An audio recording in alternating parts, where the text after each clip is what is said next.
ವೇದಿಕೆ ಹತ್ರ ಆಗಮಿಸ್ತಾ ಇದ್ದಾರೆ. ಅವರಿಗೆ ಎಲ್ಲರೂ ಎದ್ದು ನಿಂತು ಈ ಒಂದು ಪುಣ್ಯ ಭೂಮಿಗೆ ಆಗಮಿಸತಕ್ಕಂಥ ಈ ಮುಲ್ಕಿ ಬಪ್ಪನಾಡು ಕ್ಷೇತ್ರಕ್ಕೆ ಆಗಮಿಸುತ್ತಿರುವ ಪ್ರಿಯಾಂಕಾ ಗಾಂಧಿ ಅವರಿಗೆ ನಮ್ಮ ನಿಮ್ಮೆಲ್ಲರ ಜನತೆಯ ಪರವಾಗಿ ಪ್ರೀತಿ ಹೃದಯದ ತುಂಬು ಹೃದಯದ ಸ್ವಾಗತವನ್ನ ಬಯಸ್ತಾ ಇದ್ದೇವೆ.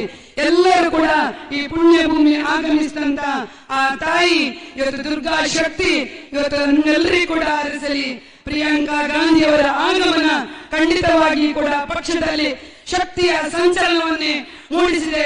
ಎಲ್ಲರ ಗೆಲುವಿನ ರೂವಾರಿಯಾಗಿ ಮೇಡಮ್ ಅವರು ಶಕ್ತಿಯನ್ನ ತುಂಬಲಿ ಅಂತೇಳಿ ಶುಭವನ್ನ ಹಾರೈಸಿ ಕಾರ್ಯಕ್ರಮವನ್ನ ನಾವೆಲ್ಲರೂ ಕೂಡ ಆರಂಭಿಸ್ತಾ ಇದ್ದೇವೆ.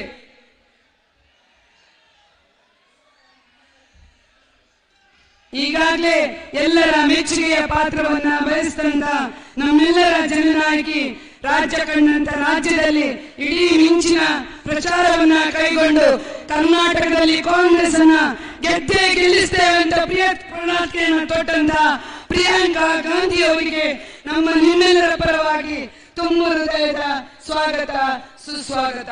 ಎಲ್ಲರನ್ನ ಸ್ವಾಗತಿಸಲಿಕ್ಕಿದ್ದಾರೆ ಜಿಲ್ಲಾ ಕಾಂಗ್ರೆಸ್ನ ಅಧ್ಯಕ್ಷರಾಗಿರ್ತಕ್ಕಂಥ ಹರೀಶ್ ಕುಮಾರ್ ಅವರು.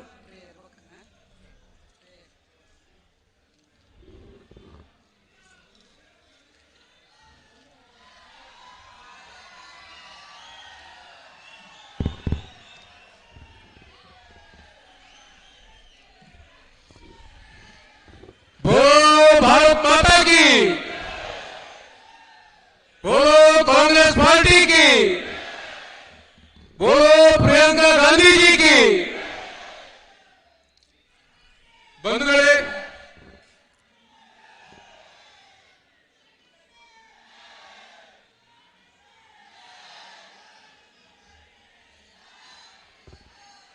बंधुगळे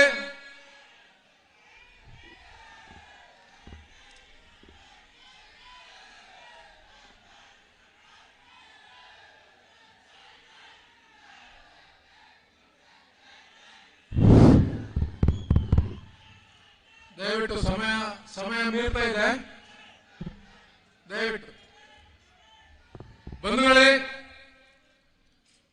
ಬಪ್ಪನಾಡು ದುರ್ಗಾ ಪರಮೇಶ್ವರಿ ದೇವಿಯ ನೆಲವೀಡು, ಸ್ವಾತಂತ್ರ್ಯ ಯೋಧ ಕಾರ್ನಾಡ್ ಸದಾಶಿವರಾಯರ ಕರ್ಮಭೂಮಿ, ವಿಜಯ ಬ್ಯಾಂಕ್ ಬೆಳೆಸಿದ ಸುಂದರರಾಮ್ ಶೆಟ್ಟಿ ಹುಟ್ಟೂರು ಮೂಲ್ಕಿ.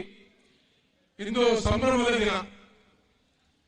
ಮೇ 10ನೇ ತಾರೀಕಿಗೆ ನಡೆಯುವಂತಹ ಕರ್ನಾಟಕ ವಿಧಾನಸಭಾ ಚುನಾವಣಾ ಪ್ರಚಾರಕ್ಕಾಗಿ ದಕ್ಷಿಣ ಕನ್ನಡ ಜಿಲ್ಲೆಗೆ ಪ್ರಥಮ ಬಾರಿಗೆ ಆಗಮಿಸುತ್ತಿರುವ ಶ್ರೀಮತಿ ಪ್ರಿಯಾಂಕಾ ಗಾಂಧಿ ಅವರು ದೇಶದ ಪ್ರಥಮ ಪ್ರಧಾನಿ ಜವಾಹರಲಾಲ್ ನೆಹರೂರವರ ವಂಶದ ಕುಡಿ, ದೇಶಕ್ಕಾಗಿ ಪ್ರಾಣತ್ಯಾಗ ಮಾಡಿದ ಮಾಜಿ ಪ್ರಧಾನಿ ಇಂದಿರಾಜಿಯವರ ಮೊಮ್ಮಗಳು, ಮಾಜಿ ಪ್ರಧಾನಿ ಯುವ ಭಾರತದ ಕನಸು ಕಂಡ ರಾಜೀವ್ಜಿಯವರ ಸುಪುತ್ರಿ, ಕಾಂಗ್ರೆಸ್ ಪಕ್ಷದ ಪ್ರಭಾವಿ ನಾಯಕಿ, ಯುವ ಜನತೆಯ ಕಣ್ಮಣಿ, ನಮ್ಮೆಲ್ಲರ ನಲ್ಮೆಯ ನಾಯಕಿಯಾದ ಶ್ರೀಮತಿ ಪ್ರಿಯಾಂಕಾಜಿ ಅವರಿಗೆ ದಕ್ಷಿಣ ಕನ್ನಡ ಜಿಲ್ಲಾ ಕಾಂಗ್ರೆಸ್ ಹಾಗೂ ಸೇರಿದ ಜಿಲ್ಲೆಯ ಸಮಸ್ತೆಯ ಜನರ ಪರವಾಗಿ ಆತ್ಮೀಯವಾದ ಸ್ವಾಗತವನ್ನು ಕೋರುತ್ತೇವೆ. A warm welcome to you madam.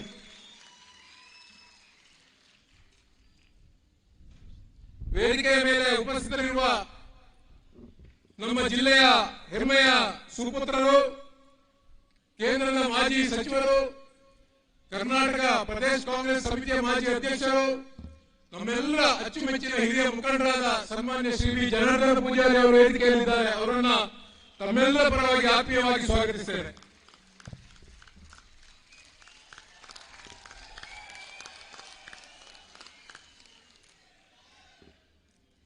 ಅಖಿಲ ಭಾರತ ಕಾಂಗ್ರೆಸ್ ಪಕ್ಷದ ಕಾರ್ಯದರ್ಶಿಗಳು, ಮೈಸೂರು ವಿಭಾಗದ ಉಸ್ತುವಾರಿಗಳು, ಕೇರಳದ ಶಾಸಕರೂ ಆದ ಸನ್ಮಾನ್ಯ ಶ್ರೀ ರೋಜಿ ಜಾನ್ ರವರು ವೇದಿಕೆಯಲ್ಲಿದ್ದಾರೆ. ತಮ್ಮೆಲ್ಲರ ಪರವಾಗಿ ಅವರಿಗೆ ಆತ್ಮೀಯವಾದ ಸ್ವಾಗತವನ್ನು ಕೋರುತ್ತೇನೆ. ಅಖಿಲ ಭಾರತ ವರ್ಕಿಂಗ್ ಕಮಿಟಿಯ ಸದಸ್ಯರು ಡಾಕ್ಟರ್ ಅಜಯ್ ಕುಮಾರ್ ಅವರು ನಮ್ಮ ವೇದಿಕೆಯಲ್ಲಿದ್ದಾರೆ. ಅವರಿಗೂ ಆತ್ಮೀಯವಾದ ಸ್ವಾಗತ. ಅಖಿಲ ಭಾರತ ಕಾಂಗ್ರೆಸ್ ಪಕ್ಷದ ವಕ್ತಾರರಾದ ಚರಣ್ ಸಿಂಗ್ ಸಪ್ರಾರ್ ಅವರು ವೇದಿಕೆಯಲ್ಲಿದ್ದಾರೆ. ಅವರಿಗೂ ಆತ್ಮೀಯವಾದ ಸ್ವಾಗತ. ಮಾಜಿ ಸಚಿವರು, ಮೂಲ್ಕಿ ಮೂಡುಬಿದ್ರೆ ಕ್ಷೇತ್ರದ ಅಭಿವೃದ್ಧಿಯ ಅಧಿಕಾರರು, ನಮ್ಮೆಲ್ಲರ ಹಿರಿಯರಾದ ಸನ್ಮಾನ್ಯ ಶ್ರೀ ಅಭಯಚಂದ್ರ ಜೈನ್ ಅವರ ವೇದಿಕೆಯಲ್ಲಿದ್ದಾರೆ. ಅವರನ್ನು ಹೃತ್ಪೂರ್ವಕವಾಗಿ ಸ್ವಾಗತಿಸುತ್ತೇನೆ. ಮೂಲ್ಕಿ ಮೂಡುಬಿದ್ರೆಯ ಯುವ ಉತ್ಸಾಹಿ ಅಭ್ಯರ್ಥಿಯಾದ ಸನ್ಮಾನ್ಯ ಮಿಥುನ್ ರೈ ಅವರು, ಮಿಥುನ್ ಯುವಕರಾದ ಇನಾಯತ್ ಅಲಿ ಅವರು, ಶಾಸಕರು, ಮಾಜಿ ಶಾಸಕರು, ಸಂಸದರು, ಮಾಜಿ ಸಂಸದರು, ಪಕ್ಷದ ಗಣ್ಯ ಮುಖಂಡರ ವೇದಿಕೆಯಲ್ಲಿದ್ದಾರೆ. ಎಲ್ಲರಿಗೂ ಜಿಲ್ಲಾ ಕಾಂಗ್ರೆಸ್ ಪರವಾಗಿ ಆತ್ಮೀಯವಾದ ಸ್ವಾಗತವನ್ನು ಕೊಡ್ತೇನೆ. ಇಲ್ಲಿ ಸೇರಿರುವ ಜನಪ್ರತಿನಿಧಿಗಳು, ಪಕ್ಷದ ಬ್ಲಾಕ್ ಕಾಂಗ್ರೆಸ್ ಸಮಿತಿ ಅಧ್ಯಕ್ಷರು ಮತ್ತು ವಿವಿಧ ಪದಾಧಿಕಾರಿಗಳು, ಹಿರಿಯ ಕಿರಿಯ ಮುಖಂಡರು ಹಾಗೂ ಅಪಾರ ಸಂಖ್ಯೆಯಲ್ಲಿ ಸೇರಿರುವ ಮತದಾರ ಬಂಧುಗಳಿಗೆ ಪ್ರಿಯಾಂಕಾ ಗಾಂಧಿ ಅವರ ಈ ಒಂದು ಕಾರ್ಯಕ್ರಮಕ್ಕೆ ಆಗಮಿಸಿ ಯಶಸ್ವಿಗೊಳಿಸಿದ್ದೀರಿ. ನಮ್ಮ ಜಿಲ್ಲೆಯಲ್ಲಿ 8 ಕ್ಷೇತ್ರಗಳಲ್ಲಿ 8 ಗೆಲ್ಲಿಸುವ ಹುಮ್ಮಸ್ಸಲ್ಲಿದ್ದೀರಿ. ತಮಗೆಲ್ಲರಿಗೂ ಹೃತ್ಪೂರ್ವಕವಾದ ಸ್ವಾಗತವನ್ನು ಮತ್ತೊಮ್ಮೆ ಕೋರ್ತಾ ತಮಗೆಲ್ಲರಿಗೂ ಶುಭಾಶಯವನ್ನು ಕೋರ್ಬಿಡ್ತೇನೆ.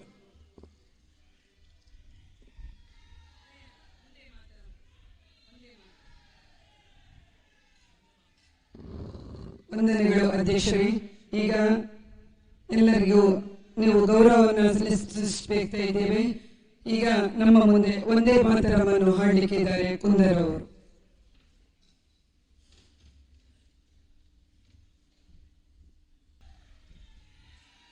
ವಂದನೆಗಳು. ಈಗ ನಮ್ಮೆಲ್ಲರನ್ನ ಉದ್ದೇಶಿಸಿ ಮಾತನಾಡಲಿಕ್ಕಿದ್ದಾರೆ ಮಂಗಳೂರು ಉತ್ತರ ಕ್ಷೇತ್ರದ ಅಭ್ಯರ್ಥಿ ಇನಾಯತ್ ಅಲಿ ಅವರು.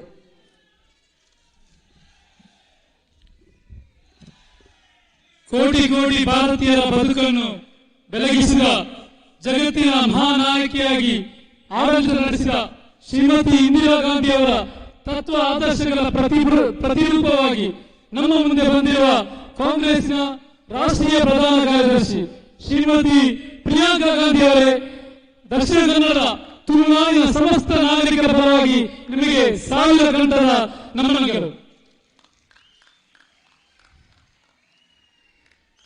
ಈ ಕಾಂಗ್ರೆಸ್ ಕುಟುಂಬವನ್ನು ಹಿರಿಯನಾಗಿ ಮುನ್ನಡೆಸುತ್ತಿರುವ ನಮ್ಮ ನಾಯಕರಾದ ಜನಾರ್ದನ್ ಪೂಜಾರಿ ಅವರೇ ಹಾಗೂ ವೇದಿಕೆಯಲ್ಲಿ ಉಪಸ್ಥಿತರಿರುವ ಎಲ್ಲ ನಾಯಕರೇ, ಇವತ್ತು ಈ ವಿಧಾನಸಭಾ ಚುನಾವಣೆಯ ಮೂಲಕ ಕರ್ನಾಟಕದ ಭಾಗ್ಯದ ಬಾಗಿಲನ್ನು ಮತದಾನದ ಮೂಲಕ ತೆರೆಯಲು ಸಿದ್ಧವಾಗಿರುವ ಸಮುದ್ರದ ಹಬ್ಬವನ್ನು ನೆನಪಿಸುವಂತೆ ಬೋರ್ಗೆಳೆಯುವ ಕಾಂಗ್ರೆಸ್ ಕುಟುಂಬದ ಸಹೋದರಂತೆ ಇರುವ ನನ್ನ ಕಾರ್ಯಕರ್ತ ಮಿತ್ರರೇ,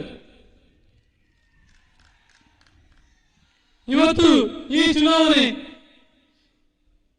ಯಾವ ರೀತಿ 70 ವರ್ಷಗಳ ಹಿಂದೆ ಕಾಂಗ್ರೆಸ್ ಪಕ್ಷ ಮಹಾತ್ಮ ಗಾಂಧೀಜಿಯವರ ಪಂಡಿತ್ ಜವಾಹರಲಾಲ್ ನೆಹರೂರವರ ನೇತೃತ್ವದಲ್ಲಿ ಸ್ವಾತಂತ್ರ್ಯ ಹೋರಾಟ ಮಾಡಿ ಬ್ರಿಟಿಷರನ್ನು ಅಧಿಕಾರದಿಂದ ಕೆಳಗಿಳಿಸುವಂತಹ ಒಂದು ಹೋರಾಟ ಮಾಡಿದ್ದೇವೆ. ಅದೇ ರೀತಿ ಇವತ್ತು ಭ್ರಷ್ಟ ದುಷ್ಟ ಬಿಜೆಪಿ ಸರ್ಕಾರವನ್ನು ಕೆಳಗಿಳಿಸಬೇಕಾದಂತಹ ಒಂದು ಹೋರಾಟ ನಮ್ಮೆಲ್ಲರ ಹೋರಾಟವಾಗಿದೆ.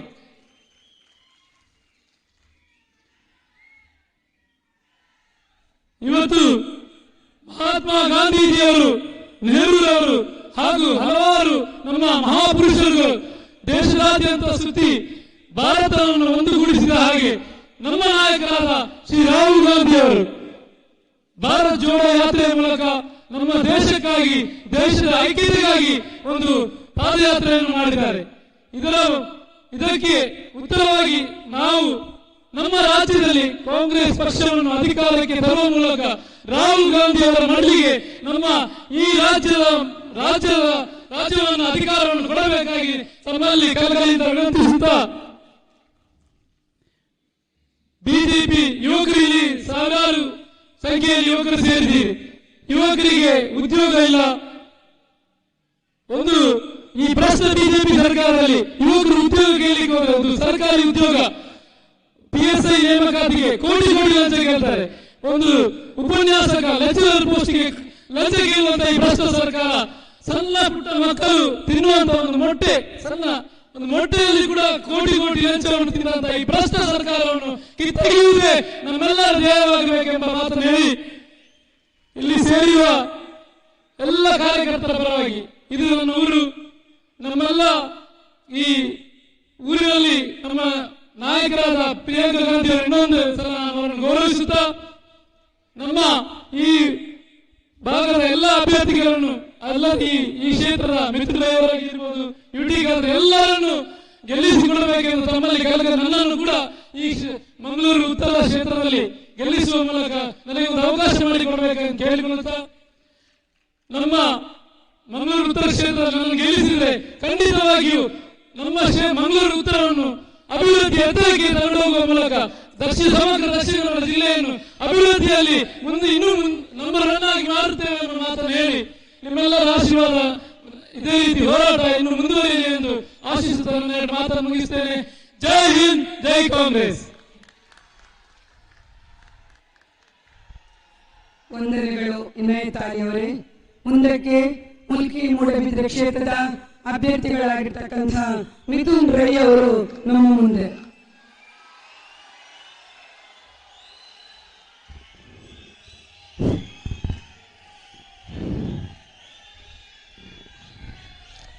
ओम त्र्यंबकम यजामहे सुगंधिं पुष्टिवर्धनम् उर्वारुक्मिव बन्धनं मृत्योर्मुक्षीयमामृतात् मृत्युंजयाय रुद्राय नीलकंठाय शंभवे अमृतेशाय सर्वाय महादेवाय ते नमः. वर्म मागणि दप्पयनंचिन बप्पनाटದ ಪಂಚದುರ್ಗ ಪರಮೇಶ್ವರಿ ಅಪ್ಪನ ಪಾದಕಮಲುಗಳು ಸಾಷ್ಟಾಂಗ ನಮಸ್ಕಾರ ಮಲ್ತೊಂದು ಕಪಿಲಪ್ಪನ ಪಾದಕಮಲುಗಳು ಸಾಷ್ಟಾಂಗ ನಮಸ್ಕಾರ ಮಲ್ತೊಂದು ಯಾನ್ ಆರಾಧ್ಯ ಮಲ್ಪನ ಹೆಚ್ಚಿನ ದೈವಲ ಪಾದಕಮಲುಗಳು ಸಾಷ್ಟಾಂಗ ನಮಸ್ಕಾರ ಮಲ್ತೊಂದು दादा पातेरनु शब्दले बरोंदिची यान एल्लोपनाग आसे इत्तेन इंदिरा गांधीजी तूओडु तूओडु तूओडु तूओडु आसे इंक्लेगे अवकाश तिक्किदीची अंड देवे रुल्लेर पन्पुनेगे इनी इंदिरा गांधीजी साक्षात प्रतिरूप इंदिरा गांधीजी ವಂಶದ ಕುಡಿ इंदिरा गांधीजी इनी मुल्की ಮೂಡಬಿದ್ದ ಮಂಗಲ್ ವೈದ್ಯ ಪನ್ಪುನೆಗೆ इनी जीवंत साक्षी जीवंत उदाहरण इंदिरा गांधीजी प्रतिरूप वैद्य पन्पुनेके मूर सेर्दिन जनस्तोमने साक्षी ಒಂಜಿ ಕಡೆಟ್ ಪ್ರಿಯಾಂಕಾ ಗಾಂಧೀಜಿ ಪಿರೊಂಜಿ ಕಡೆಟ್ ಕಲಿಯುಗದ ಬ್ರಹ್ಮಶ್ರೀ ನಾರಾಯಣ ಗುರುಕುಲು ಬಡವರ ಪಾಲಿಗೆ ಆಶಾ ಕಿರಣ ಬಡವರ ಪಾಲಿಗೆ ಬ್ಯಾಂಕಿಂಗ್ ಬಡವರ ಇಲ್ಲದ ಬಾಕಿಲಿಗೆ ಬಡವರ ಇಲ್ಲದ ಬಾಕಿಲಿಗೆ ಹೊಸ ದೀಪ ಪ್ರತಾಯ ಹಂಚಿನ ಕಲಿಯುಗದ ಬ್ರಹ್ಮಶ್ರೀ ನಾರಾಯಣ ಗುರುಕುಲಿಂದ ಬಂದಿನ ಹಂಚಿನ ಎನ್ನ ಆರಾಧನೆ ಮಲ್ಪುನ ಹಂಚಿನ ಎನ್ನ ದೇವರ ಸಮಾರೋಪ ಹಂಚಿನ ಜನಾರ್ದನ್ ಪೂಜಾರ್ನ ನಾಡುಟ್ಟು ಒಂಜಿ ಕಡೆಟ್ ಪ್ರಿಯಾಂಕಾ ಗಾಂಧೀಜಿ ಒಂಜಿ ಕಡೆಟ್ ಜನಾರ್ದನ್ ಪೂಜಾರ್ನ ನಡುಟ್ಟು ಈ ಕಾರ್ಯಕ್ರಮದ ವೇದಿಕೆಗೆ ಭಾಷಣ ಮಲ್ಪನ ಅವಕಾಶ ಮಲ್ತುಕೊಂಡು ಹಂಚಿನ ಅಖಿಲ ಕಾಂಗ್ರೆಸ್ ಪಕ್ಷದ ಅಧ್ಯಕ್ಷರಾಗಿನ ರಾಹುಲ್ ಗಾಂಧೀಜಿಗೆ ಸರ್ವ ನಾಯಕರ ಮುಲ್ಕಿ ಮೂಡುಬಿದ್ರಿನ ಸರ್ವ ಕಾರ್ಯಕರ್ತರ ಪರವಾಗಿ ಉಡಲ್ ಇಂಜಿನ ಸೋಲ್ವತ್ ಸಂದ ಒಂದು ಪಾತೆರ ದಾಲೇಜಿ ಪ್ರಿಯಾಂಕಾ ಗಾಂಧೀಜಿ ಇದೇ ಬೈದೇರು ಆರ್ ಬೈದಿನ ಕಾರಣ ಋಣ ನಮ್ಮ ಸಂದಾವನ ಇಚ್ಚಲ್ಲ ನಮ್ಮ ಸಂದಾವನ ಇಚ್ಚಲ್ಲ 13ನೇ ತಾರೀಕಿಗೆ ಮುಲ್ಕಿ ಮೂಡುಬಿದ್ರೆ ಕಾಂಗ್ರೆಸ್ ವಿಜಯದ ಪದಕ್ಕೆ ಹಾರಿಸಲ್ಲ ಇಚ್ಚಲ್ಲ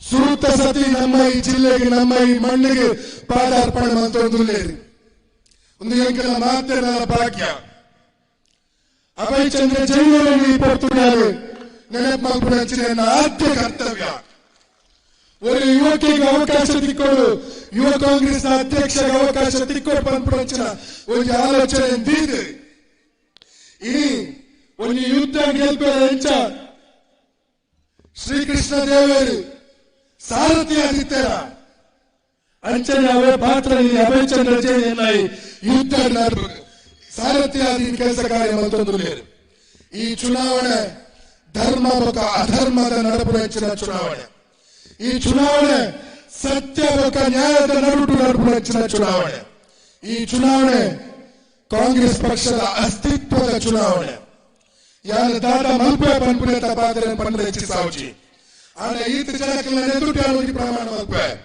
ಯಾರ ಹೆಚ್ಚಿನ ಪಾತ್ರದಯ ಎನ್ನ ನಾಳೆದ ಪಾದರ ಪೊಟ್ಟಾರ ಬಿಡಂದೆ ಎನ್ನ ಕಾರ್ಯಕರ್ತರಿಗೆ ಶಕ್ತಿ ಕೊಡುವಂಚಿನ ಕೆಲಸ ಕಾರ್ಯ ಮತ್ತೊಂದು ಎನ್ನ ನಮ್ಮಿನ ಹೆಚ್ಚಿನ ಜನಗಳಿಗೆ ಶಕ್ತಿ ಕೊಡುವಂಚಿನ ಕೆಲಸ ಕಾರ್ಯ ಮತ್ತೊಂದು ಮೂರು ಏತೋಸ್ ಜನ ಕಾರ್ಯಕರ್ತರು ಬೈದೇರಿ ಕೆಲವರಿಗೆ ಮೆಕ್ಕೆ ಆದುಪ್ಪ ಕೆಲವರಿಗೆ ಪಲ ಆದುಪ್ಪ ಕೆಲವರಿಗೆ ನಗೆ ಆದುಪ್ಪ ಕೆಲವರಿಗೆ ಪುಲ್ಯ ಆದುಪ್ಪ ಖಂಡಿತವಾದ ನಿಖಲ ಮನಸ್ಸು ರೀತಿಯ ಜಾಗೆ ಯಾನ್ ಶಾಶ್ವತವಾದ ವೈಭವ ಬಂದ್ಬಿಟ್ಟ ಪಾತ್ರ ಬರೋದು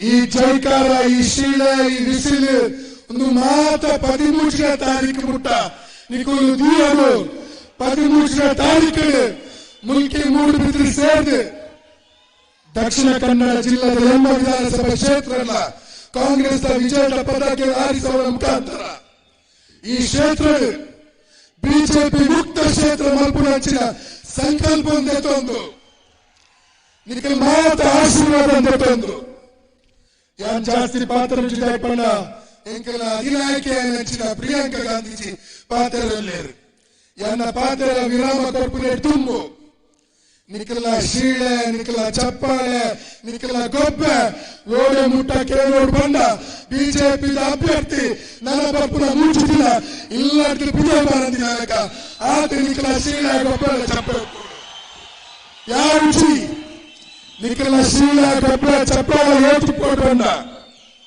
ನಿಖಲ ಶೀಳೆ ನಿಖಲ ಚಪ್ಪಾಳೆ ನಿಖಲ ಗೊಬ್ಬರ ಏತುಕೊಂಡು ಬಂದ ಅವು ಮಾತಾ ಪ್ರಿಯಾಂಕಾ ಗಾಂಧೀಜಿಗೆ ಆಶೀರ್ವಾದ ರೀತಿಯಲ್ಲಿ ನಿಖಲರಿಗೆ ಶೀಲೆ ಚಪ್ಪಾಳೆ ಹಾಕದೆ ಅದರಲ್ಲಿ ಎತ್ಕೊಂಡೇ ಬಂದ್ಬಿಡುತ್ತ ಪಾತ್ರ ಬರೋದು ಈ ಜಮ್ಮು ಕಾಶ್ಮೀರ ಯುವಕಿಯರಿಗೋಸ್ಕರ ಉದ್ಯೋಗ ಸೃಷ್ಟಿ ಮಾಡ್ತದೆ ದೀನ ದಲಿತರಿಗೆ ಪರಿಶಿಷ್ಟ ಜಾತಿ ಪರಿಶಿಷ್ಟ ಪಂಗಡಕ್ಕೆ ಸಾಮಾಜಿಕ ನ್ಯಾಯ ದೆಪ್ಪಾದಿ ಕೊರತು ಈ ಕ್ಷೇತ್ರ ಪ್ರಗತಿವಂತ ಕ್ಷೇತ್ರ ಅವಳು ಈ ಕ್ಷೇತ್ರ ಉದ್ಯೋಗವಂತ ಕ್ಷೇತ್ರ ಅವಳು ಮುಲ್ಕಿ ಮೂಡಿಬಿದ್ರಿ ವಿಧಾನಸಭಾ ಕ್ಷೇತ್ರ ಎನ್ನ ಕಡೆ ತೋರಿಸುಪುರ ಮುಟ್ಟ ಸೌಹಾರ್ದತೆ ಕೊಂಡಿ ಅದು ಪಾತ್ರ ಬರೋದು ಎನ್ನ ಜನ್ಮಸ್ಥಾನ ಮಂಗಳೂರು ಆದಿತ್ಯ ನಗರ ಎನ್ನ ಕರ್ಮಸ್ಥಾನ ಮುಲ್ಕಿ ಮೂಡಿಬಿದ್ರಿ ಎನ್ನ ಕಡೆ ತೋರಿಸುಪುರ ಮುಟ್ಟ ನಿಖಲ ಸೇವಕ್ಕೆ ಅದು ನಿಖಲ ಚಾಕಿರಿ ಮಲ್ಪುರಾದು ಎನ್ನ ಮಣ್ಣು ಮಲ್ಪುರಿಂದ ಹೇಳಲ್ಲ ಈ ಮಣ್ಣೇ ಮಣ್ಣು ಮಲ್ಪುರ ಬಂದ್ಬಿಡ ಪಾತ್ರ ಪಡೊಂದು ಸ್ವರ ಪೋತುಂಡು ಪಾತ್ರ ನಂಚಿನ ಶಕ್ತಿ ಇಜ್ಜಿ ಪೂರ ಶಕ್ತಿ ಪೂರ ಸ್ವರ ಅಕ್ಕನ ಎದುರು ಪೂರ ನಿಷ್ಕ್ರಿಯ ಆಗ್ಬೋತುಂಡು ಜಾಸ್ತಿ ಪಾತ್ರ ಈ ವೇದಿಕೆ ನಮ್ಮ ಅಧಿನಾಯಕಿ ನೆಂಚಿನ ಪ್ರಿಯಾಂಕಾ ಗಾಂಧೀಜಿಗೆ ಬುಟ್ಟು ಕೊರ್ಪುವ ಬಂದ್ಬಿಡ ಪಾತ್ರ ಬಂದು ಎನ್ನ ರಡ್ಡು ಪಾತ್ರಗೆ ವಿರಾಮ ಚುಕ್ಕಿ ಕೊರ್ಪ ಜೈ ಜೈ ತೊಲಾಡು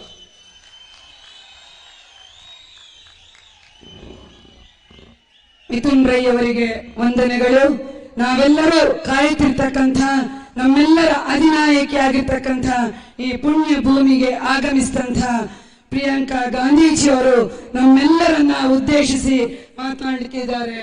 Madam, now I request Priyanka ji to come over the dais and address the gathering who are delighted to hear from you today.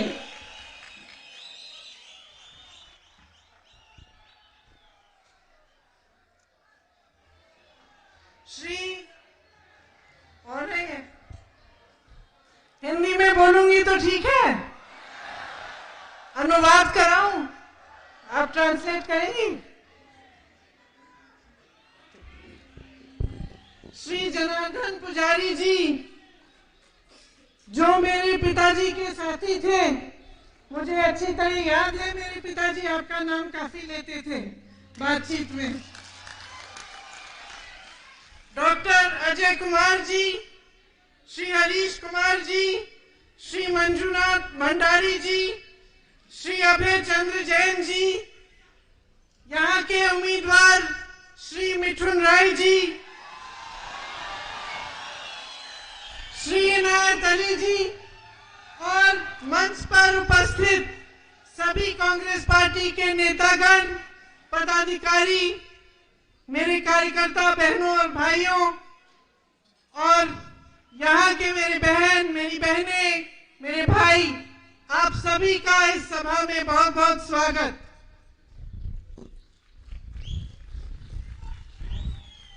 ನಿಮ್ಮೆಲ್ಲರಿಗೂ ಕೂಡ ಇಲ್ಲಿ ಸೇರಿರುವಂತಹ ನನ್ನ ಎಲ್ಲ ಅಕ್ಕ ತಂಗಿಯಂದ್ರಿಗೂ ಅಣ್ಣ ತಮ್ಮಂದ್ರಿಗೂ ಎಲ್ಲರಿಗೂ ಕೂಡ ಈ ಸಭೆಗೆ ಹಾರ್ದಿಕ ಸ್ವಾಗತ. ನಮಸ್ಕಾರ ತುಳುನಾಡು ಮಾತ್ರೇಗ್ಲ ಎನ್ನ ಸೊಲ್ಮೇನು ये दैव की धरती है ಇದು ದೈವದ ಭೂಮಿ ಆದಿಪ್ಪುನಂಚಿನ ಊರು धार्मिक नगरी है मूडबिद्री ಧರ್ಮದ ಊರು ಈ ಮುಲ್ಕಿ ಮೂಡುಬಿದ್ರೆ जैन धर्म की भी पवित्र धरती, पवित्र नगरी है। ಜೈನ ಧರ್ಮದ ಪವಿತ್ರ ಭೂಮಿ ಈ ಮೂಡುಬಿದಿರೆ। कटिल दुर्गा परमेश्वरी जी, बप्पा नाडू परमेश्वरी का आशीर्वाद है आपकी धरती पर। ಬಪ್ಪನಾಡು ದುರ್ಗಾ ಪರಮೇಶ್ವರಿ ಹಾಗೂ ಕಟೀಲ್ ದುರ್ಗಾ ಪರಮೇಶ್ವರಿ ಆಶೀರ್ವಾದ ಇದೆ ಈ ಭೂಮಿಯ ಮೇಲೆ। धार्मिक धरती है, यहाँ का एक बहुत पुराना, बहुत गहरा संदेश पूरे प्रदेश और पूरे देश में है। ಧರ್ಮದ ಊರಾಗಿರುವಂತಹ ಈ ಊರಿನಿಂದ ಒಂದು ತುಂಬಾ ಒಳ್ಳೆಯ ಸಂದೇಶ ಇಡೀ ದೇಶಕ್ಕೆ ಹರಡಿದೆ। सबका सम्मान, प्रेम के साथ सबके साथ काम करना, आगे बढ़ना, और इसके साथ साथ जो सभी धर्मों का संदेश होता है, ಎಲ್ಲರ ಜೊತೆಗೂಡಿ ಎಲ್ಲರನ್ನ ಪ್ರೀತಿ ವಾತ್ಸಲ್ಯದಿಂದ ಜೊತೆಗಾಗಿ ಮುಂದೆ ಕರೆಸಿಕೊಂಡು ಹೋಗುವಂತ ಒಂದು ಸಂದೇಶವಾಗಿದೆ। कि सत्य अपने दिल में होना चाहिए और सत्य की भावना से सेवा करनी चाहिए। ಸತ್ಯ ನಮ್ಮ ಹೃದಯದಲ್ಲಿ ಇರಬೇಕು, ಸತ್ಯದ ಭಾವನೆಯೊಂದಿಗೆ ನಾವು ಸೇವೆಯನ್ನ ಮಾಡಬೇಕು। ये जो सेवा की और सत्य की भावना है, ये कोई बड़ी चीज नहीं है। ये सबके दिल में, चाहे छोटा काम कर रहा हो कोई, चाहे घर में माँ अपने बच्चों की परवरिश करती है, चाहे किसान अपनी खेती करता है, तो वो भी एक तरह से सेवा करता है। और उस सेवा को अगर मेहनत से, ईमानदारी से करता है, तो ये बहुत एक अहम बात होती है। और यही आपकी संस्कृति, आपकी सभ्यता ने आपको सिखाया। ಈ ಸೇವೆಯ ಮನೋಭಾವನೆಯನ್ನು ಹೃದಯಪೂರ್ವಕವಾಗಿ ನಾವೆಲ್ಲರೂ ಮಾಡ್ತೇವೆ। ಅದು ನಮ್ಮ ತಾಯಿಯ ಹೃದಯ ಆಗಿರಬಹುದು ಅಥವಾ ಒಬ್ಬ ವ್ಯಕ್ತಿ ತನ್ನ ರೈತರು ಕೂಡ ಮಾಡುವಂತ ಸೇವೆ ಆಗಿರಬಹುದು। Ma'am, I lost the last sentence, I miss the last sentence. अच्छा, no translation? Yes, we can, yes, okay, ठीक है। देखिए, मेरे कहने का मतलब क्या है कि आप सब मेहनत और ईमानदारी से काम करते हैं, और जिस हद तक आप कर सकते हैं, जितना भी आप काम करते हैं, चाहे वो छोटे से छोटा काम हो, घर में काम हो, नौकरी हो, आपकी खेती हो, या आप मछुआरे हैं तो जो आपका काम है समुद्र में जो आप काम करते हैं, ये सब चीजें अगर आप ईमानदारी और सत्य और सेवा की भावना से करें, तो ये सब देश के निर्माण में भागीदार होती हैं। तो जब देश बनता है, प्रदेश बनता है, तो आप ही उस प्रदेश, उस देश के निर्माता बनते हैं। और हर धर्म ने यही सिखाया है। इसीलिए जब हमारी सरकारें भी बनती हैं, तो हमारी सरकार से उम्मीद या आशा क्या होती है? हमारी सरकार से यही उम्मीद होती है कि ईमानदारी से हमारे नेता काम करेंगे, हमारे लिए कुछ अच्छा करके दिखाएंगे, और उसी आधार पर फिर हम चाहते हैं कि जब चुनाव आए तो हम उन नेताओं को फिर से आगे बढ़ाएं। तो जब नेता हमारे सामने आते हैं बातचीत करने के लिए, खासतौर से चुनाव के समय, तो हम हमेशा ये उम्मीद रखते हैं कि हमारी कुछ काम की बात करेंगे। आज चुनाव का समय है, हर पार्टी के अलग अलग नेता आपके सामने आते हैं।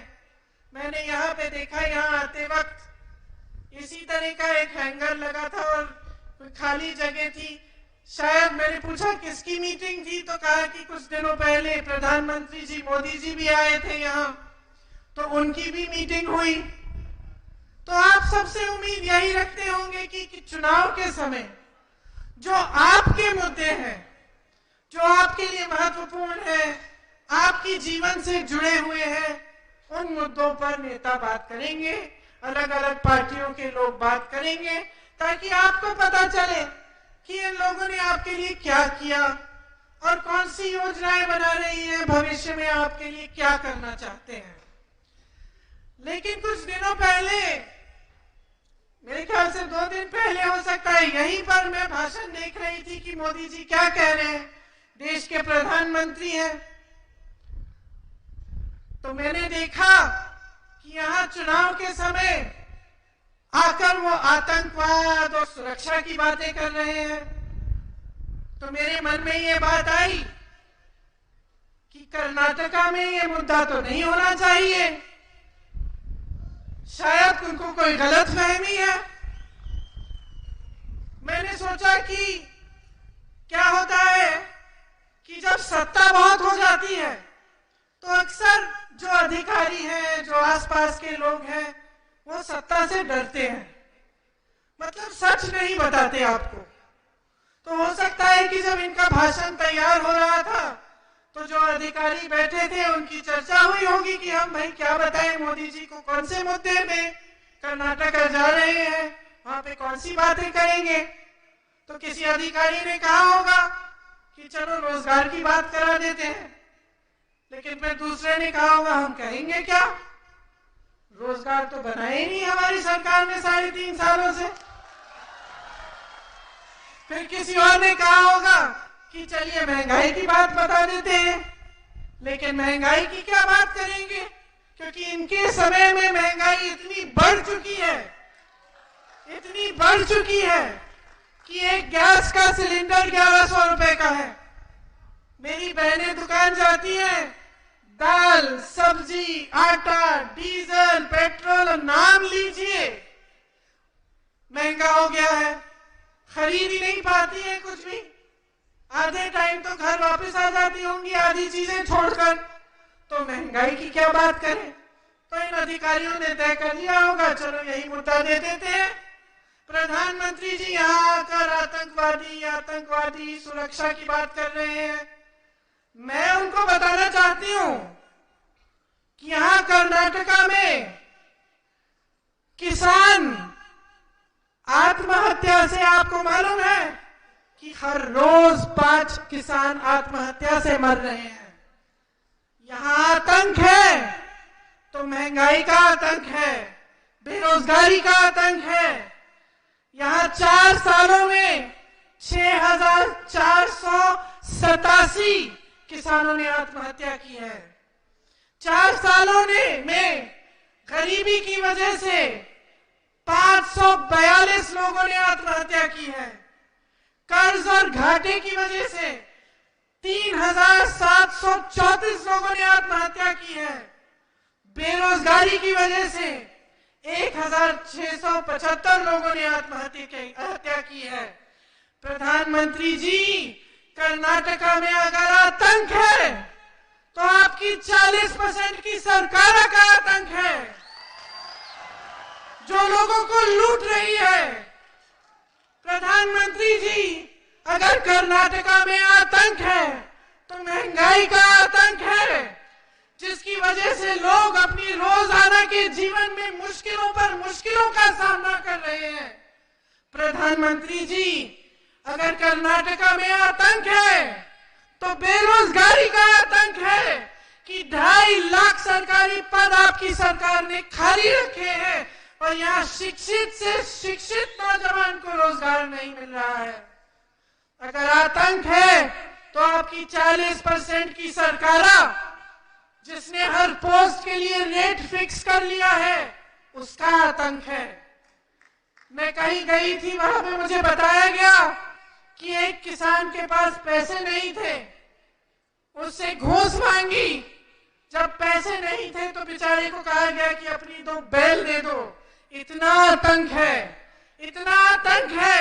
कि जब 8 करोड़ रुपए कैश किसी विधायक के बेटे के घर में मिलते हैं तो कोई कार्रवाई नहीं होती, कुछ नहीं होता उसको, बल्कि उसके पिताजी एक परेड निकालते हैं।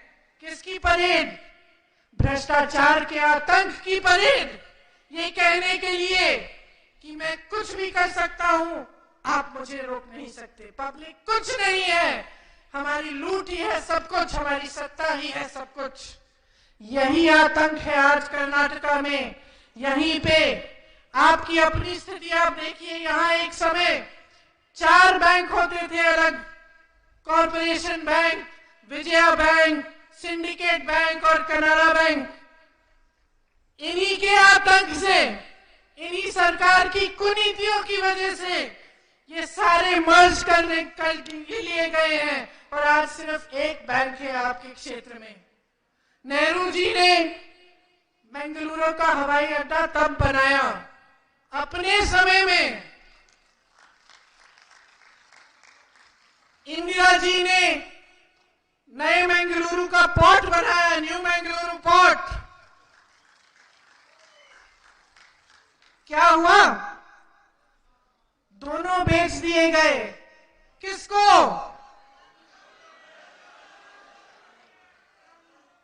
और क्यों? इस देश के सारे पोर्ट, इस देश के सारे एयरपोर्ट, इस देश की पूरी संपत्ति, इतने बड़े बड़े पीएसयू जिससे आप सबको नौकरियां मिलती थी, आपको रोजगार मिलते थे, इसीलिए तो बनाए गए थे।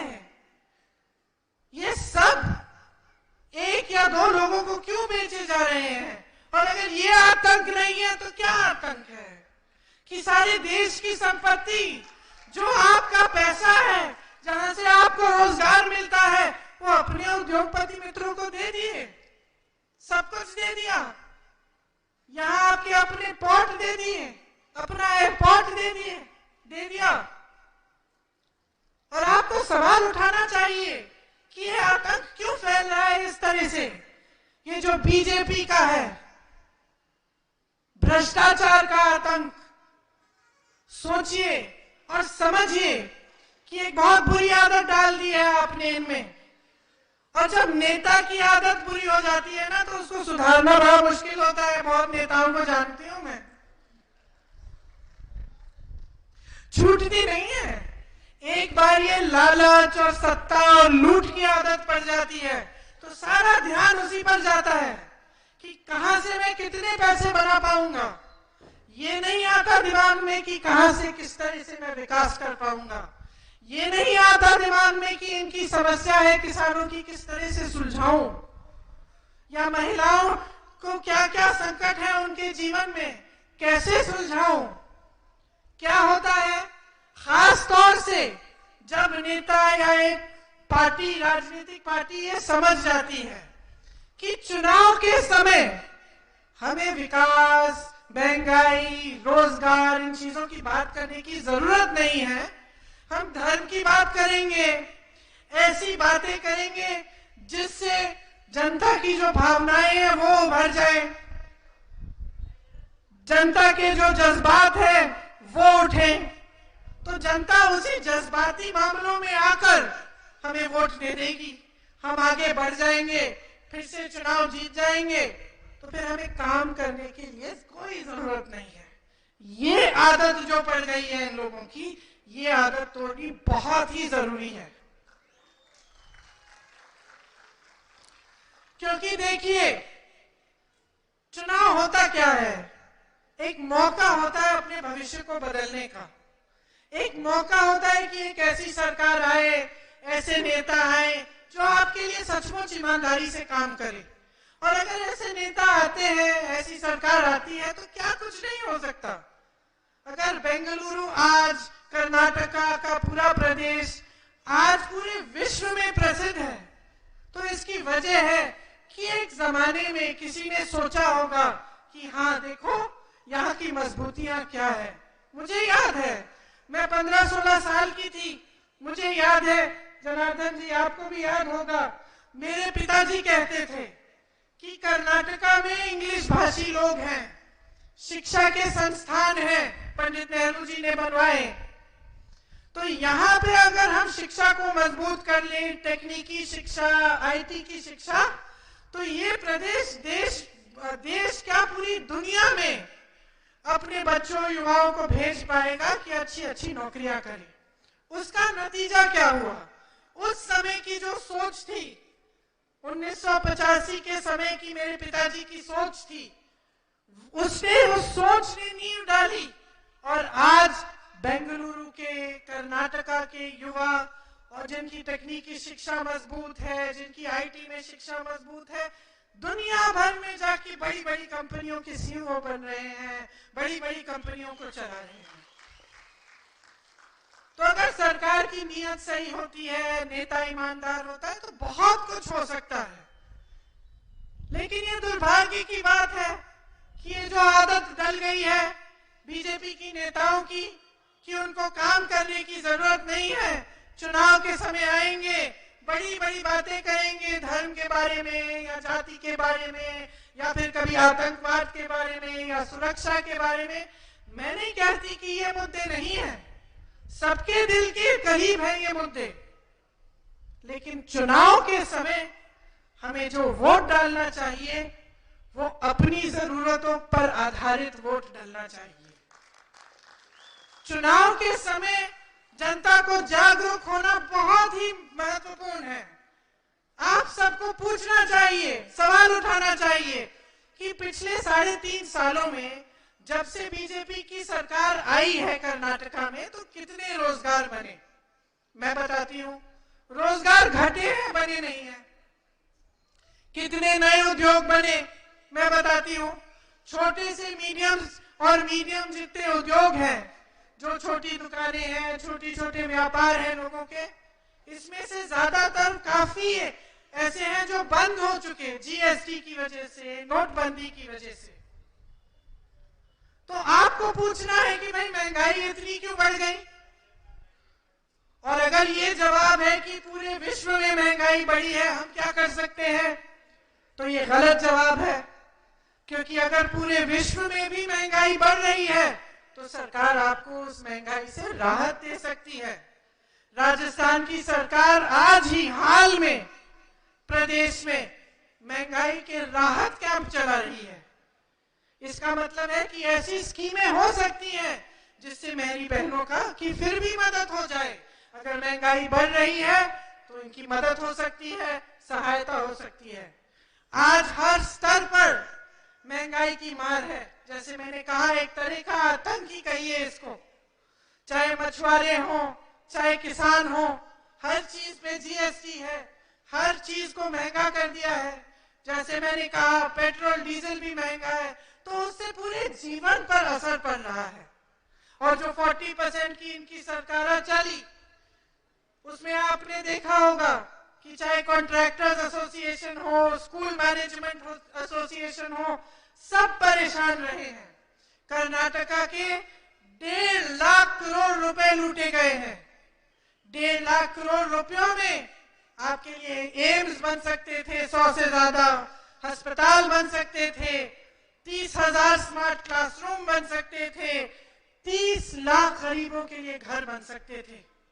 भ्रष्टाचार के बहुत सारे और असर भी होते हैं।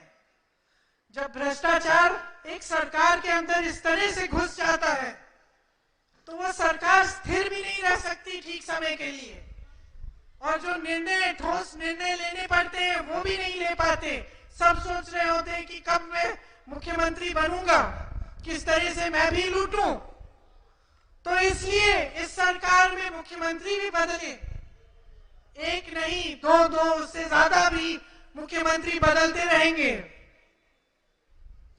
तो सरकार ना ठोस निर्णय ले रही है, मुख्यमंत्री बदल रहे हैं, आपस में लड़ाइयां हो रही हैं, क्योंकि लूट लालच सत्ता है सबके मन में, सबके दिमाग में। और इन परिस्थितियों में जो जनता के मुद्दे हैं, जनता की जरूरतें हैं, वो नकारी जाती है। तो मैं आपसे पूछना चाहती हूँ, कैसे गुजारा करोगे? आपकी नंदिनी अच्छी चलती थी, उसको भी लूटने की कोशिश, गुजरात से अमूल को लाकर उसको मर्ज करने की कोशिश, खाली पद, नौकरियां नहीं दी, पोस्ट के रेट फिक्स है, लोगों को घूस देने के लिए क्या क्या करना पड़ता है, महंगाई की वजह से आप आगे बढ़ नहीं पा रहे हैं। तो आप इन सब परिस्थितियों को बदलना चाहते हैं कि नहीं? ये मुख्य सवाल है जिस पर आपको ध्यान रखना चाहिए चुनाव के समय, कि ये जो परिस्थितियां हैं जिनसे आप जूझ रहे हैं, जिनका सामना करने के लिए किसी ओर से समर्थन नहीं मिल रहा है, आपको मदद नहीं मिल रही है, इनको आप बदलेंगे कैसे? देखिए, चुनाव का समय बदलाव लाने का समय होता है। जैसे मैंने कहा, अगर एक ऐसी सरकार आए जो सचमुच आपके लिए काम करना चाहे तो बहुत कुछ हो सकता है। कांग्रेस कह रही है कि हमारी कुछ गारंटीज हैं। हम इसको गारंटी इसलिए कह रहे हैं क्योंकि जब हमने कुछ कहा या कोई वादा किया कि हम ऐसा करने जा रहे हैं, तो ज्यादातर अगर आप हमारे प्रदेशों में देखें जहां कांग्रेस की सरकार है, वहां वो वादे पूरे किए गए हैं। छत्तीसगढ़ में वादा किया था कि किसानों का कर्ज माफ करेंगे, 18 लाख किसानों के कर्ज माफ किए। राजस्थान में किसानों के कर्ज माफ किए। यहां भी जब शुरू में हमारी सरकार बनी थी तो किसानों के कर्ज माफ होना शुरू हुआ था।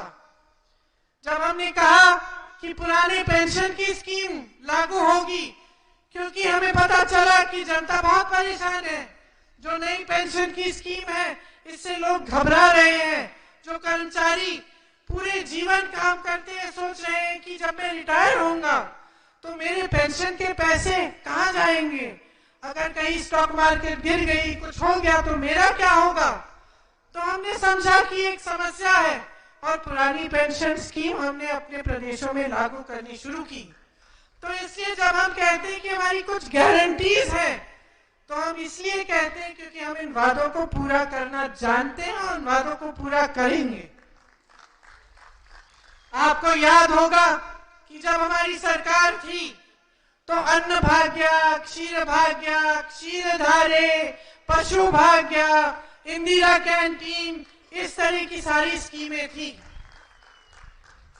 आज हम गारंटी देते हैं कि जो 2.5 लाख सरकारी रोजगार है, पद है जो खाली है, उनको 1 साल के अंदर अंदर हम भरने की पूरी कोशिश करेंगे। आज हम गारंटी देते हैं कि हम 100% विकास लाएंगे। गृह ज्योति की एक योजना लाएंगे जिसमें 200 यूनिट बिजली के सबको फ्री में मिलेंगे। गृह लक्ष्मी योजना लाएंगे क्योंकि हम समझते हैं कि हमारी बहनें कितना संघर्ष कर रही हैं अपने घर चलाने के लिए। तो एक गृह लक्ष्मी की योजना होगी जिससे हर गृहस्थ महिला को 2000 रुपए अपने अकाउंट में सीधे सरकार देगी। जो परिवार में जो सबसे मुख्य महिला है उसी के अकाउंट में जाएंगे। अन्ना भाग्य में आपको 10 किलो चावल मिलेंगी। युवा निधि की योजना बना रहे हैं जिसमें जो युवा बेरोजगार है लेकिन ग्रेजुएशन कर चुके हैं उनको 3000 रुपए प्रति महीने मिलेंगे। जिनके पास डिप्लोमा है उन्हें 1500 रुपए प्रति माह मिलेगा। नंदिनी को हम मजबूत करवाएंगे। मेरी बहनें, आपके लिए बस पास कहीं भी जाने के लिए फ्री होगा। आंगनवाड़ी की बहनों के लिए आपका जो मानदेय है, जो बहुत समय से नहीं बढ़ाया गया है, उसे 15,000 रुपए तक बढ़ाएंगे। जो मिनी आंगनवाड़ी है उनके लिए 10,000 रुपए तक, जो आशा बहुएं हैं उनके लिए 8,000 रुपए तक। आप रिटायर होंगी पूरे जीवन आंगनबाड़ी में काम करके, तो जो मेन आंगनबाड़ी है उनके लिए 3 लाख रुपए और जो मिनी है उनके लिए 2 लाख रुपए दिया जाएगा।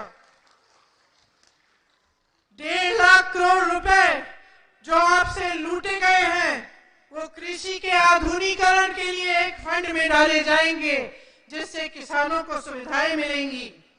टुल्लू भाषा को संविधान की 8वीं अनुसूची में डालने का प्रस्ताव दिया जाएगा।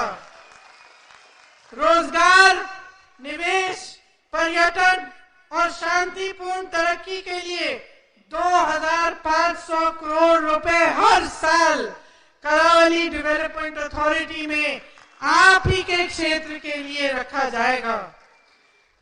एक स्कीम हमने सोची है, स्टैंड विद मोगावीरा स्कीम, जिसमें मछुआरों के लिए 10 लाख रुपए इंश्योरेंस का प्रबंध किया जाएगा। मछुआरा बहनों के लिए 1 लाख रुपए इंटरेस्ट फ्री लोन उपलब्ध किया जाएगा। जब आप फिशिंग बोट खरीदने के लिए निकलते हैं तो आपके लिए 25 लाख रुपए की सब्सिडी मिलेगी। इसी क्षेत्र में 3 लाख रोजगार हम बनाने का प्रयास करेंगे ताकि यहाँ के नौजवान जो शिक्षित है, काबिल है, वो बेरोजगार न रहे। डीजल सब्सिडी को 25 रुपए लीटर तक बढ़ाया जाएगा। हर दिन 500 लीटर तक आप ले सकेंगे। श्री नारायण गुरु डेवलपमेंट बोर्ड को 1250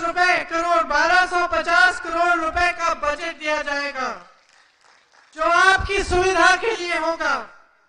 आईटी इंडस्ट्री, गारमेंट्स, इसका हब बनाया जाएगा। यहाँ हब माने यहाँ पे इसको मजबूत करेंगे, इनके लिए सारी सुविधाएं देंगे ताकि यहाँ से देश और दुनिया में यहाँ से आप मशहूर हो पाए इन चीजों में।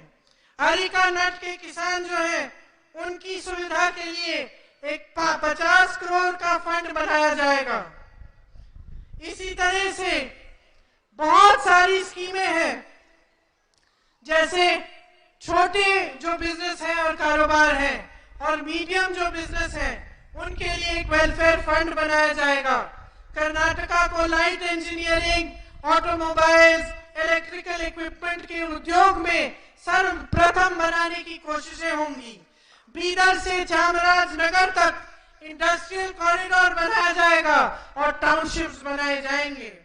और कई ऐसी विधानसभाओं में 10 करोड़ रुपए दिए जाएंगे स्टार्टअप फंड के लिए, ताकि अगर कोई नौजवान अपना स्टार्टअप खुद शुरू करना चाहे तो वहीं पर विधानसभा के स्तर पर उसकी सहायता हो पाए। बेंगलुरु में टूरिज्म और बिजनेस के लिए एक गोल्ड एंड डायमंड पार्क बनाना चाहते हैं हम, जैसे दुबई में है। 2 टियर की जो शहरें हैं जैसे मैसूरू, हुबल्ली, धारवाड़, गुलबर्गा, बेल्लारी, चित्रदुर्गा और तमाम ऐसी जो कर्नाटका की शहरें हैं उनको भी हम बेंगलुरु जैसे आईटी में मजबूत बनाना चाहते हैं। तो ऐसी बहुत सारी स्कीमें हैं जो हम आपके लिए करना चाहते हैं और हमने अलग अलग प्रदेशों में जहां हमारी सरकारें हैं वो करके भी दिखाया है काम, और आज भी कर रहे हैं। तो अब आप ही पर निर्भर है कि आप आगे बढ़कर अपने भविष्य को मजबूत बनाने के लिए क्या चाहते हैं। देखिए, हम आपको कुछ भी कह सकते हैं, यहाँ खड़े होकर वादे कर सकते हैं, वो पूरे हो न हो 5 साल में वापस आ जाएंगे, फिर से कुछ कह डालेंगे। ये हर पार्टी के नेता कर सकते हैं। आपको कैसे मालूम होगा कि ये प्रियंका कुछ सच बोल रही है या ये भी दूसरों की तरह ऐसे ही बोल रही है जो भी मन में आए? आपको कैसे मालूम होगा कि कांग्रेस पार्टी ने क्या करके दिखाना है या बीजेपी ने क्या किया है? अगर आप जागरूक नहीं बनेंगे तो आपको कभी नहीं मालूम होगा। आपने मेरी दादी जी का नाम लिया, कहा कि आप उनको देखना चाहते थे।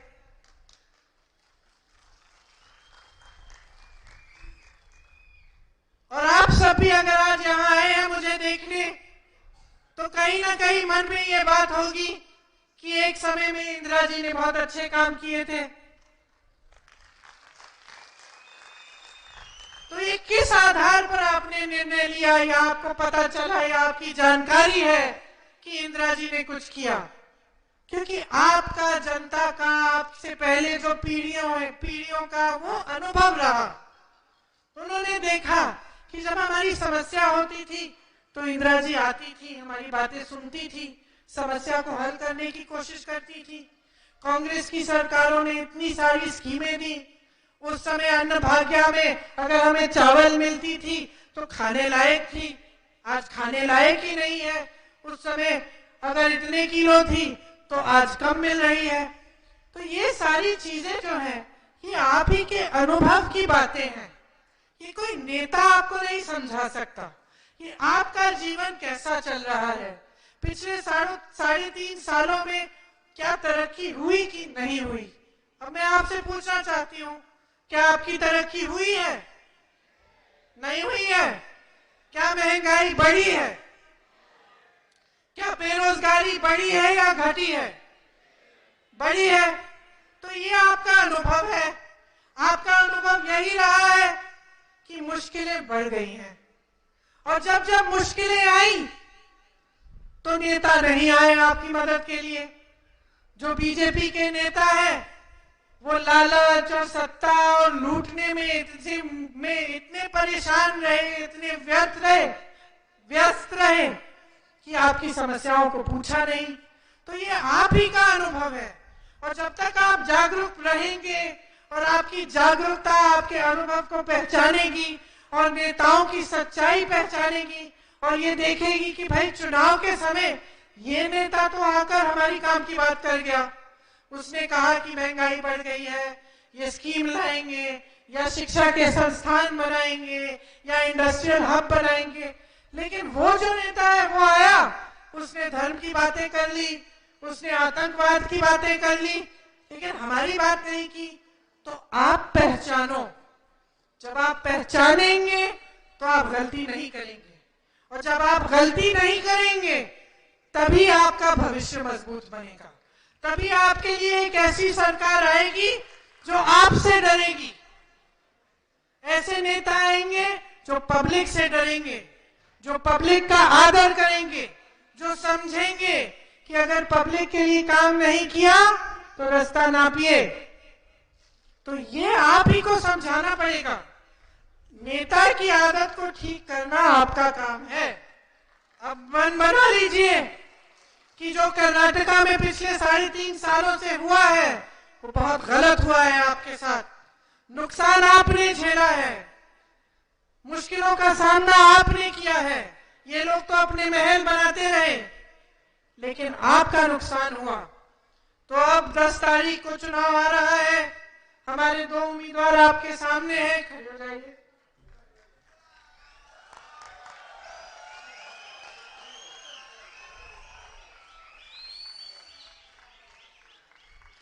आदर कर रहे हैं आपका, पहचान रहे हैं कि आपके लिए काम करना, आपकी सेवा ही इनका धर्म है।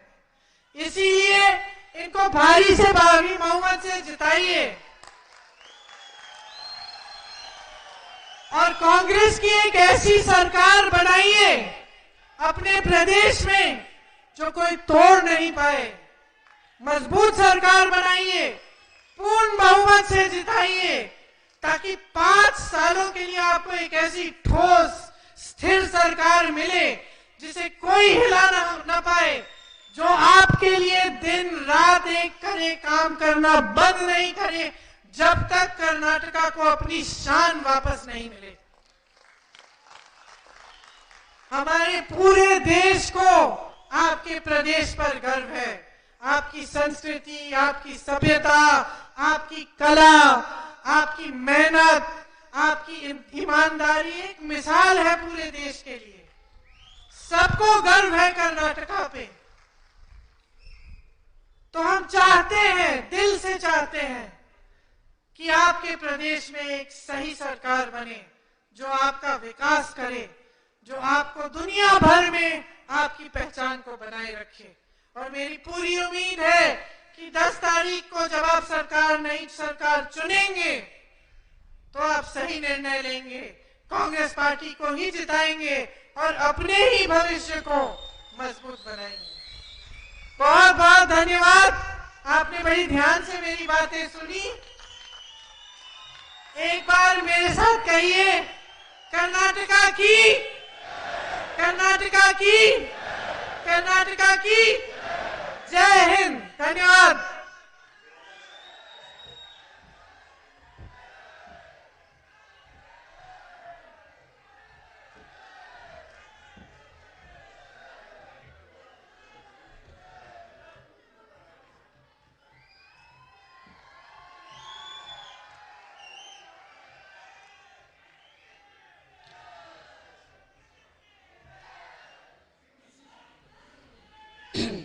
Thank you Priya ji. ಮುಲ್ಕಿ ಮೂಡಬಿದ್ರೆಗೆ ಬಂದು ಬಪ್ಪನಾಡು ತಾಯಿಯ ಆಶೀರ್ವಾದ ವರಪ್ರಸಾದವನ್ನ ತಾವು ನೀಡುವ ಮುಖಾಂತರ ಶ್ರೀ ಶಕ್ತಿ, ನಾರಿ ಶಕ್ತಿ, ದೇವಿ ಶಕ್ತಿಯಾಗಿ ಮೂಡಿ ಬಂದಿದೆ. ತೊಟ್ಟಿ ತೂಗುವ ಕೈ ದೇಶವನ್ನೇ ಆಳಬಲ್ಲರು ಎನ್ನುವ ಹಾಗೆ ಶ್ರೀಮತಿ ಇಂದಿರಾ ಗಾಂಧಿ ಅವರನ್ನ ಹೋಲುವಂತಹ ಯುವ ನಾಯಕಿ, ಧೀಮಂತ ನಾಯಕಿ ಪ್ರಿಯಾಂಕಾ ಗಾಂಧಿ ಅವರ ಈ ಆಗಮನ ನಮ್ಗೆಲ್ಲರಿಗೂ ಕೂಡ ಶ್ರೀರಕ್ಷೆಯಾಗಿದೆ. ಈ ಬಪ್ಪನಾಡು ತಾಯಿಯ ವರಪ್ರಸಾದವಾಗಿ ಅವರಿಗೆ ಶಾಲು, ತಾಯಿಯ ರೂಪದ ಕಂಬಳದ ಕೋಲನ್ನು ಕೊಡುವ ಮುಖಾಂತರ ತಾಯಿಯ ಪ್ರತಿರೂಪವಾಗಿ ದೇವಿಯ ದುರ್ಗಾ ಪರಮೇಶ್ವರಿ ದೇವಿಯ ಫೋಟೋವನ್ನ ನೀಡುವುದರ ಮುಖಾಂತರ ಕಂಬಳದ ಕೋಣದ ಪ್ರತಿರೂಪವಾಗಿ ಕೋಲನ್ನ ಕೊಡುವ ಮುಖಾಂತರ ಇವತ್ತು ಎಲ್ಲರ ಮುಲ್ಕಿ ಮೂಡಬಿದ್ರೆಯ ಜನರ ಆಶೀರ್ವಾದ, ಆ ದೇವಿಯ ಆಶೀರ್ವಾದ ಸದಾ ಸದಾ ಶ್ರೀರಕ್ಷೆ ಪ್ರಿಯಾಂಕಾ ಗಾಂಧಿ ಮೇಡಮ್ಗೆ ಇರಲಿ, ಕಾಂಗ್ರೆಸ್ ಪಕ್ಷಕ್ಕಿರಲಿ, ಕರ್ನಾಟಕ ರಾಜ್ಯದಲ್ಲಿ ಕಾಂಗ್ರೆಸ್ ಪಕ್ಷ ಅಧಿಕಾರಕ್ಕೆ ಬರಲಿ, ನಮ್ಮ ಎಲ್ಲ ಅಭ್ಯರ್ಥಿಗಳು